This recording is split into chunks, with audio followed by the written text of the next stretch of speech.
ಅವನಿಗೆ ಅವ್ರ ಅಪ್ಪಗೆ ಹುಟ್ಟಿದ್ದಂದ್ರೆ ಶಿವಾನಂದ್ ಹಚ್ಚಡದ ಅವನ ಅಡ್ಡ ಹೆಸರು ಪಾಟೀಲ್ ಅಲ್ಲ.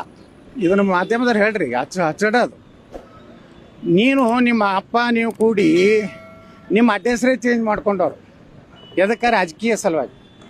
ಪಾಟೀಲ್ ಹತ್ತಿದ್ರೆ ಏನೋ ಗೌರವ ಬರ್ತದಂತ ಇಟ್ಕೊಂಡವ್ರು ನೀವು ಹಚ್ಚಡದ ಏನು ಕಂಪ್ನಿ. ಮತ್ತು ಅಲ್ಲೊಬ್ಬ ಹುನಗೊಂದು ನಾವು ಅದಲ್ಲ, ಅವನು ಅವ್ರ ಅಪ್ಪಗೆ ಹುಟ್ಟಿದ್ದಂದ್ರೆ 1 ವಾರದೊಳಗೆ ಇಬ್ಬರೂ ವಿಧಾನಸಭೆಗೆ ರಾಜೀನಾಮೆ ಕೊಡಲಿ, ಸ್ಪೀಕರ್ ಕಡೆಯಿಂದ ಅಂಗೀಕೃತ ಆಗಲಿ. ನಾ ಎರಡೂ ಕಡೆ ನಿಲ್ಲಕ್ಕೆ ತಯಾರಿದ್ದೀನಿ. ನಿಮ್ಮ ಅಪ್ಪಗೆ ಹುಟ್ಟಿದ್ರೆ ಮುಂದಿನ ಶುಕ್ರವಾರ ಒಳಗಾಗಿ ನೀವು ಇಬ್ಬರೂ ಹೋಗಿ ಸ್ಪೀಕರ್ ಕೊಟ್ಟು ರಾಜೀನಾಮೆ ಕೊಟ್ಟು 2 ಸ್ಥಾನಗಳನ್ನು ತೆರವು ಮಾಡಿರಿ. ದಮ್ಮಿದ್ರೆ ನೀವು ಪಕ್ಷೇತರ ಬರ್ರಿ, ನಾನು ಬರ್ತೀನಿ, ಬಾಗೇವಾಡಿಗೆ ಬರ್ತೀನಿ. ನೀವ್ಯಾಕೆ ಇಲ್ಲಿ ಬಿಜಾಪುರಕ್ಕೆ ಬರ್ತೀರಿ?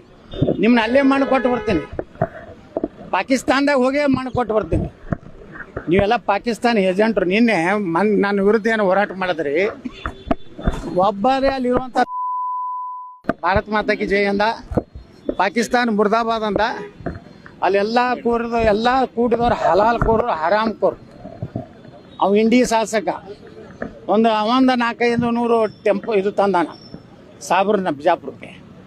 ಇವ್ರಿಗೆಲ್ಲರಿಗೂ ಮುಂದಿನ ಚುನಾವಣೆಯಲ್ಲಿ ಸರಿಯಾಗಿ ಬುದ್ಧಿ ನಾವು ಕಲಿಸ್ತೀವಿ. ನೋಡ್ತಾರೆ, ಹಿಂದೂಗಳು 1 ಓಟನು ನಿನ್ನೆ ಏನು ಸ್ಟೇಜ್ ಮ್ಯಾಗೆ ಕೂತಾರಲ್ಲ ಅವ್ರಿಗೆ ಬೀಳಾರ್ದಂಗೆ ಹಿಂದೂಗಳು ನಾವು ತಯಾರಾಗಿ. ನೀವು ಸಾಬ್ರ ಬೆನ್ನು ಹತ್ತಿರಲ್ಲ, ಸಾಬ್ರ ಬೆನ್ನು ಹತ್ತಿ ನಿನ್ನೆ ಅವ್ರು ಬ್ಲ್ಯಾಕ್ ಮೇಲ್ ಮಾಡಿದ್ರೆ ನಿಮ್ಗೆ ಸಾಬ್ರು.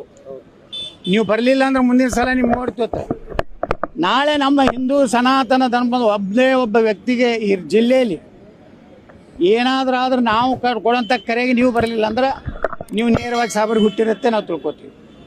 ನಿಮ್ಮಿಬ್ಬರಿಗೆ ದಮ್ಮ ತಾಕತ್ತು ನಿಮ್ಮ ಅಪ್ಪಗೆ ಹುಟ್ಟಿದ್ರೆ 1 ವಾರ ರಾಜೀನಾಮೆ ಕೊಡಿ. ಈ 14 ಪಕ್ಷೇತರ ನಿಂತು ಭಗವಾ ಜೆಂಡಾ ತೊಗೊಂಡು ಆರಿಸಿ ಬರ್ತೀನಿ.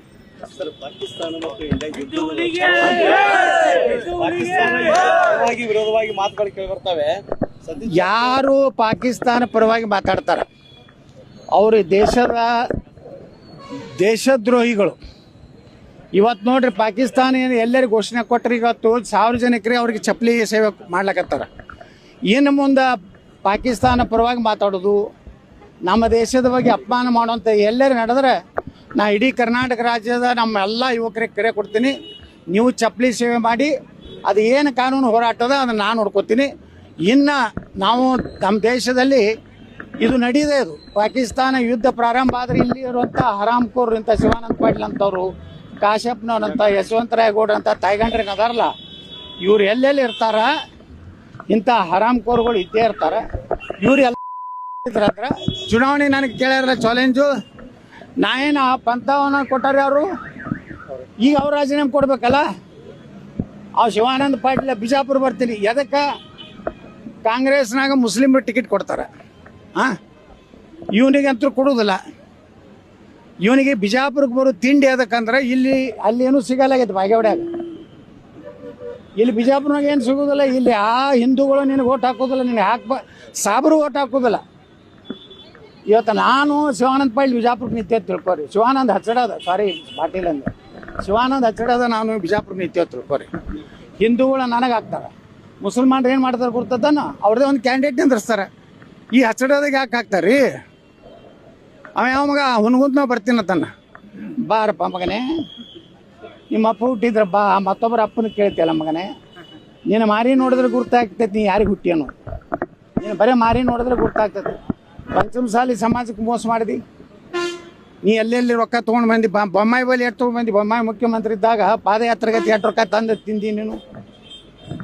ಮತ್ತೊಬ್ಬರ ಸಂಘ ಸಂಸ್ಥೆಗಳ ಬಗ್ಗೆ ಮಾತಾಡೋ ನೈತಿಕತೆ ನಿನಗಿಲ್ಲ.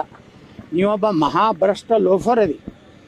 ನನ್ನ ಬಗ್ಗೆ ಏನು ಮ್ಯಾಗ ಮಾತಾಡಿದ್ರೆ ಅದೇ ಭಾಷೆ. ಯಾಕಂದ್ರೆ ಬಿಜಾಪುರದಾಗ ನಮ್ಮ ಭಾಷೆ ಭಾಳ ಸುಪೀರಿಯರ್ ಐತಿ. ಹೊಡೆದ್ರೆ ನಮ್ಮ ಉತ್ತರ ಕರ್ನಾಟಕದ ಭಾಷೆದಾಗ ನೀವೇನು ಇವ್ರಪ್ಪನಂಗೆ ಬೈಲಾಕ ನನ್ನ ಬಳಿ ಶಬ್ದಕೋಶ ಭಾಳ ಐತಿ. ಇನ್ನು ಮ್ಯಾಗ ಇವರಿಬ್ಬರು ಮಕ್ಳು ಏನಾರು ನಿಂದಿರ್ತೀನಿ, ನಿಮ್ಮ ಅಪ್ಪಗೆ ಹುಟ್ಟಿದ್ರೆ ನಿಂದ್ರಿ.